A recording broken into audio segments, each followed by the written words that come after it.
All right, in our next game, we have the Denver Broncos, the AFC's number one seed, with their first playoff game in Denver in 10 years, which is crazy, uh, at Mile High Stadium in January. Incredibly tough place to play, but they're facing the toughest quarterback to play, maybe in the NFL, in Josh Allen. So, but that's pretty much where it starts and ends when it comes to Buffalo. It's crazy because they have the rushing champ too in James Cook, but it still feels like the team's going to live or die by Josh Allen because that's just the nature of the player.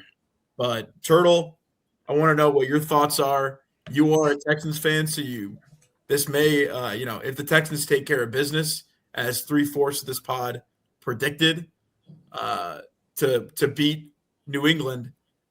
What do you think is going to happen in this game? Do you give the Broncos, who have the better defense, the home field advantage, do you give them a better shot to win this game than the Buffalo Bills, who are, the prohibitive favorite, more or less, just based on the quarterback matchup here?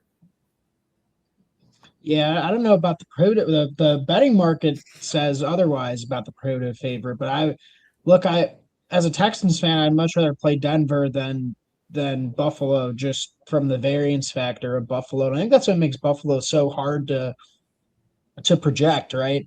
Like on paper, I think they're probably the least complete team left in the AFC bracket. Um, just because I think that even if you take, a weak Texans offense, I still think as a roster in its whole, the Texans roster is better than Buffalo. But they have the best player on the planet, or at least the best player left in the playoffs.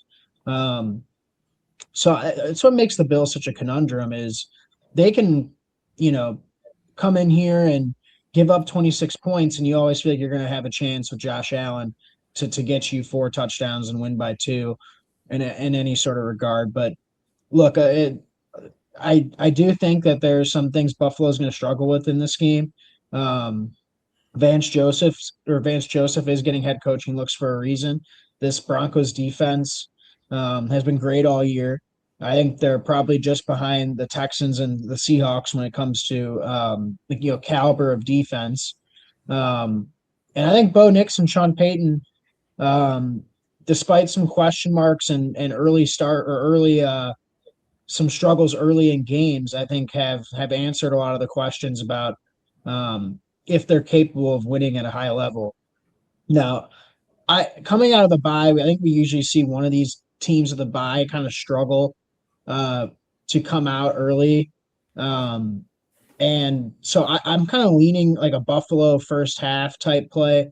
The Broncos were notorious for getting off to slow starts in games, even against bad opponents. And coming off a bye, I could see them being a little bit rusty. Um, so I do like a Buffalo first half ticket in this game. Um, but playing on the road, um, but Denver is a tough place to play. You're dealing with altitude. Um, they're a more complete team, so I give them a slight edge, but I do like Buffalo in the first half. And look, as a fan, as a Texans fan, I'd rather play Denver. I think we match up better against Denver. Um, but as a casual fan, I think that Buffalo versus the Texans in the AFC Championship game would be a much more fun matchup than seeing Denver versus whoever. Denver Patriots is easily the worst case scenario. Of course, I'm biased when I say that, but um, yeah, I'd love to see Texans Bills again. I think that would be an awesome AFC Championship game. Also, the other fact that you got to consider too is that this game happened in last year's playoffs, and it was Buffalo. Albeit, I mean, it was Buffalo hosting Denver. But they absolutely clobbered them, 31-7. Buffalo rushed for 210 rushing yards in that game. Buffalo rushed for 210 rushing yards. Just dominated the line of scrimmage. But it doesn't feel like they have that path here in Denver against one of the best defenses in the league, against a team that's won 13 of their last 14 home I games. think it's a much better Denver team as well than Yes. last year. So Mike, what are your thoughts on this? Do you think that you give the edge to Buffalo because of Josh Allen or for some other reason, or do you think Denver's going to take care of business at home? Well, let's talk about last game. I mean, the only reason that Josh Allen and the Bills even won that game is because Jacksonville gave up 2 touchdowns, in the last 4 minutes. And who was it? Because Josh Allen. I mean, but this is a Bills team with flaws. One thing I think that mitigates that for them, especially last week early on, we'll see. Denver doesn't run the ball well, man. I mean, I think Buffalo has a chance if Josh Allen goes Superman in this game. He's playing confident, but I trust this Broncos football team. This is another week I think that will show, and allow me to go Gruden, rush lane integrity for the Denver Broncos offensive line. When it comes to taking Josh Allen out of this game, where he beat the Jacksonville Jaguars last week, was him getting out of the pocket, running, extending drives, extending plays. What happens when you got him dead to rights? I think that's where the Denver Broncos defense kind of has that advantage. And I think the Bills defense, to their credit, has the advantage of what is Bo Nix going to be able to do in this game? Bobby Babbitt called out Joey Bosa in his press conference. Joey Bosa didn't show up last game, and the first time I think his name's been mentioned since the playoffs started was getting called out for what are you doing? Outside of him, think about it. I think their only outlet for rushing the passer and getting pressure on Bo Nix is Greg Rousseau. If you want to win, you disrupt Bo Nix.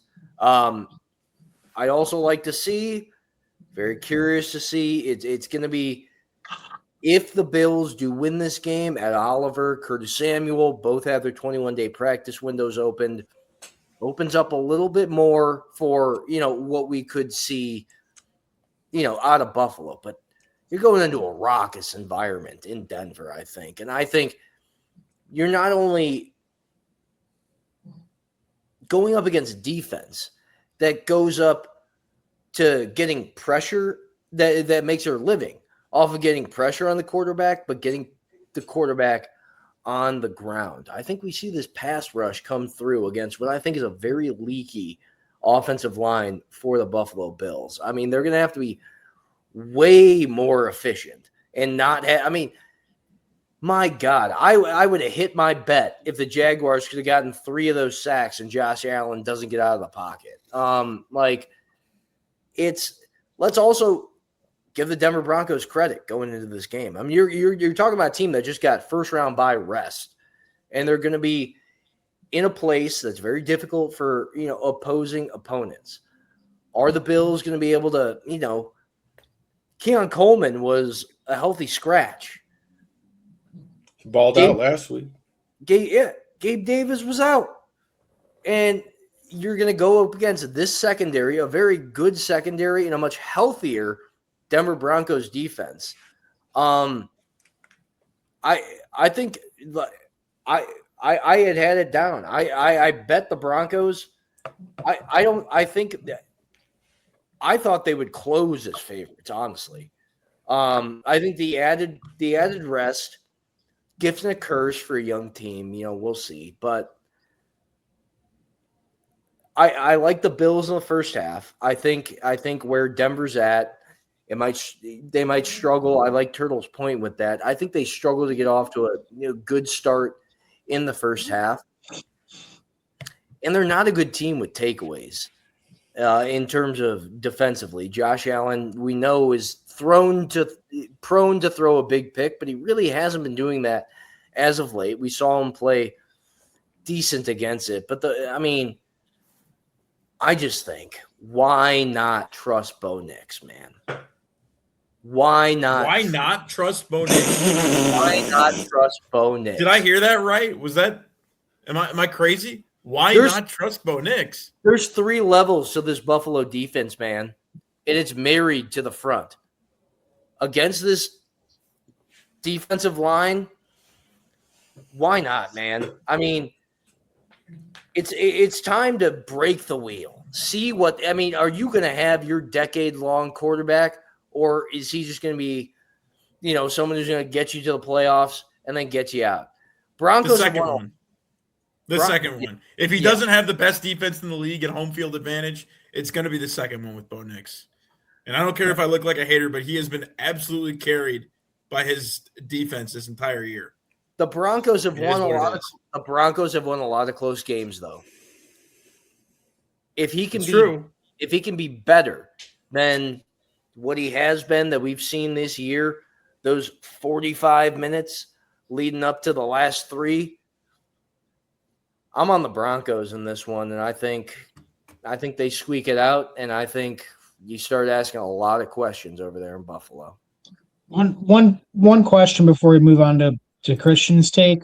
Do you guys think that that Bo Nix overexceeded expectations this year, or did you guys think he underperformed? Because to be honest, going into this year, I didn't have the highest expectations for him, and I think not in every game, but I think he played better than I thought he would this season. Sure. I mean, he had a great game against the Packers for sure. That might have been the best game of his career. In a huge spot right there against the Packers. At the time, they did have Micah Parsons, and that was the game where I was probably most impressed with him. But at the end of the day, I still don't believe in the tools as much as I do. I mean, the obvious comp is like, well, if you believe in Caleb Williams and what he's been able to do in taking care of business late in games and being able to come back and win, what's the problem with Bo Nix? Well, the difference is that if you watch him play, Bo Nix is not making the plays that a guy like Caleb Williams is. So that leads me to believe that, yeah, luck is involved on both sides, and you're not going to be able to make a living off of just performing in the fourth quarter. But it sure as hell helps if you have a rocket arm and you're one of the most athletic quarterbacks in the league. And I just don't see that with Bo Nix. I think he's got an excellent coach. I think he's got a hell of a defense. Sean Payton scheming up the plays makes a huge difference. And I think he has one of the best coaching staffs in the league around him too. And he's got a hell of an offensive line. So, yes, he has – I mean, I would sound like an idiot saying that he hasn't performed at least to expectations with the fact that they're the number 1 seed and they're, coming off 14 wins on the season. I mean, that's crazy. And they've been able to just take care of business every single game. But at the same time, I still have so many questions about Bo Nix. Christian, what are your thoughts? Do you trust Bo Nix? Do you give him a chance? I certainly don't think so in like a shootout with Josh Allen. I can't imagine that Bo Nix would be able to keep up. I mean, I think they could definitely win this game. But I think to answer Turtle's question a little bit, I think it goes to how you feel about quarterbacks in the NFL. I think to your point, Pat, all year, I think this is does NFL equate to NBA basketball in a sense where you can just trade back and the value of the quarterback is very high. I personally think you can win with an average quarterback, and I think Bo Nix can be that. I think with Sean Payton, he can absolutely be above average, and he has been above average this year. A Jalen Hurts-like player. I think he's very capable of doing that. We saw Jalen Hurts win a Super Bowl. So I think Bo Nix is fine. He's growing in a perfect spot with Sean Payton. Obviously, I think they can use more weapons around him. I think that's the big difference between him and Caleb Williams, beyond like just the eye test where, some of the natural ability of Caleb, sticks out. But I think the huge fundamental difference for Caleb this year is our ability to run the football. Whereas Bo Nix, with J.K. Dobbins in the lineup, I feel like they were really, really more effective as an offense. And I think, RJ Harvey has been all right. Not a lot of depth at the position. And then, Mims is solid, but is he a high-level player? Sutton's a really great vet, but is he a high-level player? And I think Buffalo does have the horses to stick with their skill guys. And I think when you look at both offensive lines for both of these teams, they're really good. They're both, in my eyes, top 5 offensive lines in the league. But I think when you compare the matchups, Buffalo is going to have a really good time, I think, running the football against this Broncos front. Jonathan Franklin Myers is a little bit banged up, bad hip. I don't know if they were able to stop the run against high-level football. Like when Jacksonville beat them late in the season, I feel like Jacksonville was able to really throw and run the ball very well on them. And, I feel like Denver's more of a team built on designated pass rush, if you will. So I think this is perfect for Buffalo. I think James Cook is going to play an instrumental role in their win. I think they'll win this weekend. And Mike, you've denied Josh Allen twice. I wonder if you're going to do it 3 times this year, this playoff run. It'll be interesting to see if he can get away with this win. I think he will. And we've talked about it all year. I think it is kind of, karma, if you will, to bring it all back to one Mr. Riley Moss. I think he's going to get torched. Most targeted corner in the NFL. It could be Keon Coleman. It can be Brandon Cooks, Old Man Cooks, Khalil Shakir. It could be Dawson Knox or Dalton Kincaid. But look out. Riley Moss is going to make a mistake that Josh Allen will take advantage of. I think they'll run the ball extremely well. And again, Mike, you're going to deny Josh Allen twice. I'm going to ask you, will you deny him 3 times? Hufanga, Singleton, Jahdae Brown taking out the tight ends. Jahdae Barron taking out the tight ends out of this game. Go beat me with Curtis Samuel. I dare you, is what I'm saying. He's not. No mention of Josh Allen. Yeah. He's coming back. He's coming back for the Keon's a healthy scratch. No, he's not. What about Not Khalil? this week.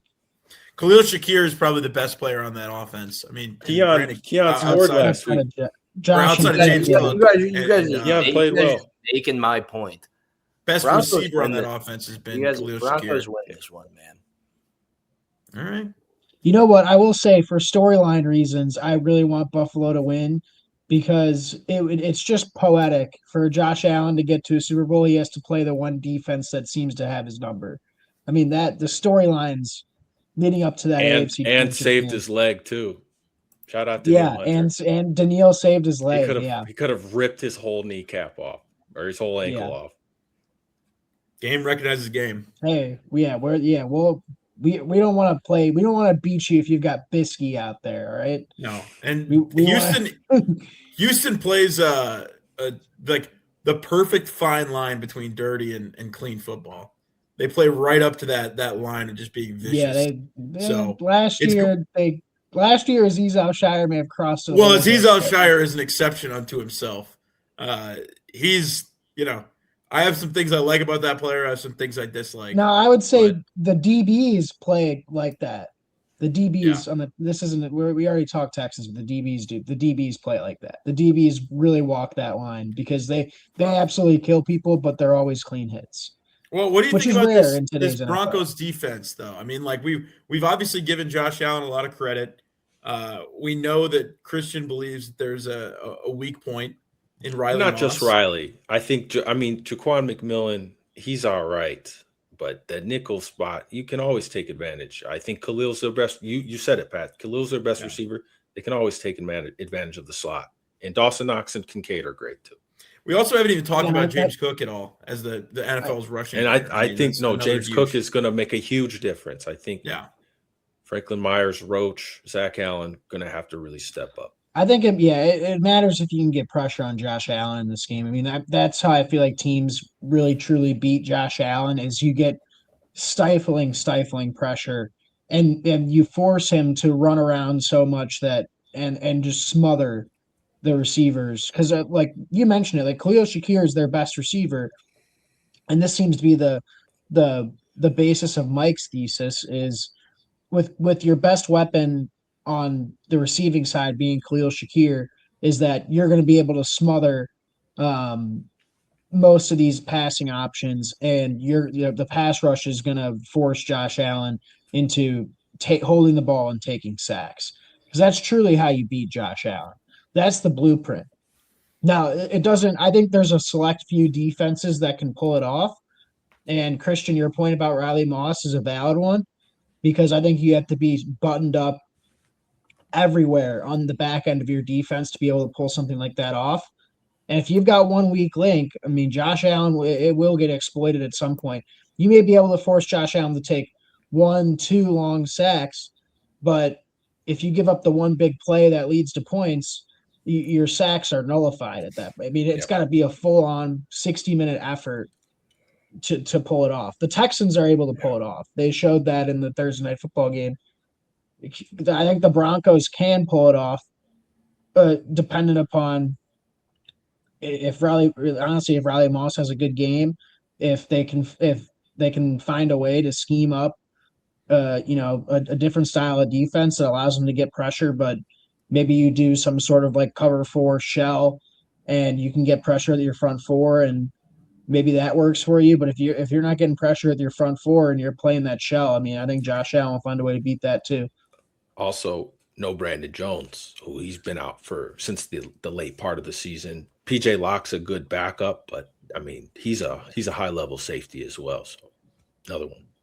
Ed Oliver questionable. Dre Greenlaw likely to play. Let's see. We didn't touch on it a ton, but how the Broncos offense matches up to this Bills defense. What do you guys think about that matchup?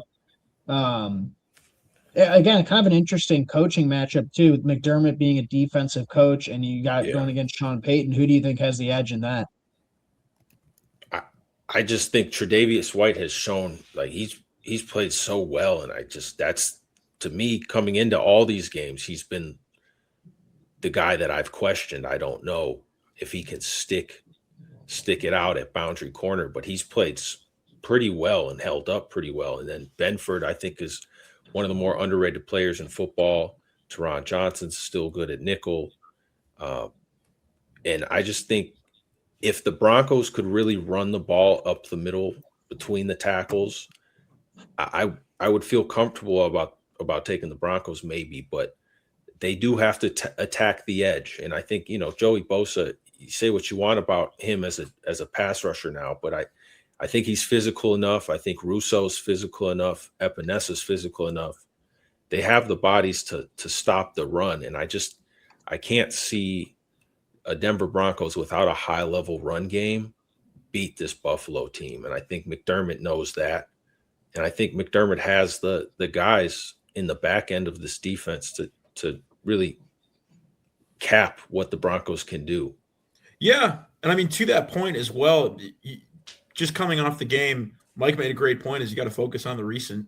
And that's Trevor Lawrence came into that game. A lot of people were talking about him as an MVP, at least in the MVP discussion, with how he came on towards the end of the year. And they were able to hold him to a sub 90 passer rating, and they got 2 picks on him. So, I mean, they did allow 24 points, obviously, which you want to be able to tamp that down. But that Buffalo defense has shown you that, in January, when they need to step up, they can, and they're ready to make plays. And this is one of the reasons why you can't count a team like Buffalo out, is because they've been there before, right? I mean, so many of these other teams have young quarterbacks, young rosters. You talk about a team like the Patriots or like the Bears who haven't been there before, but you got a team like Buffalo who's there every single year, albeit they haven't been able to get over that Kansas City hump. But again, I think that there's something to be said for Sean McDermott can call a defense, and the team has been there before, so they're ready to play. And they came up huge against Trevor Lawrence, so we'll see it against Bo Nix here too, whether they're able to shut him down. And one last point on it. Tre'Davious White actually played really good last game against Jacksonville. Got burned was Christian Benford. and that's who's going to be covering your wide receiver 2. I don't mind sprinkling in a Troy Franklin touchdown. He's a reliable target for Bo Nix, a guy that just got burned by, Gabe Davis not Gabe Davis, Parker Washington last week for a touchdown. It's a matchup to exploit. I think when you look at cornerback 1, cornerback 2, cornerback 3, obviously, the talent level goes down when you're looking at the depth chart on it.